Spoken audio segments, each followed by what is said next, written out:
खराब मौसम की वजह से रक्षा मंत्री राजनाथ सिंह का दौरा रद्द। अब चशोती गांव की जगह जम्मू के जीएमसी जाएंगे रक्षा मंत्री राजनाथ सिंह। घायलों से करेंगे मुलाकात। राजभवन भी जाएंगे रक्षा मंत्री राजनाथ सिंह। जम्मू के गवर्नमेंट मेडिकल कॉलेज अस्पताल पहुंचे उपराज्यपाल मनोज सिन्हा। किश्तवाड़ अस्पताल में घायलों से मुलाकात की है, हालचाल जाना। कठुआ की सहारखंड में भीषण उफान। पठानकोट हाईवे पर बने पुल को काफी नुकसान हुआ है। सैलाब की मार, टूटने की कगार पर है ब्रिज और प्रशासन ने ट्रैफिक रोक दी है।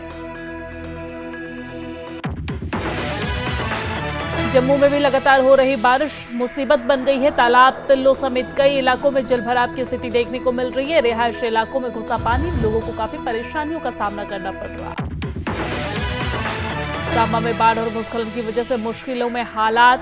मनानू गांव के घरों में मलबा घुस गया है। कई परिवार परेशान हैं। प्रशासन से मदद की अपील की है।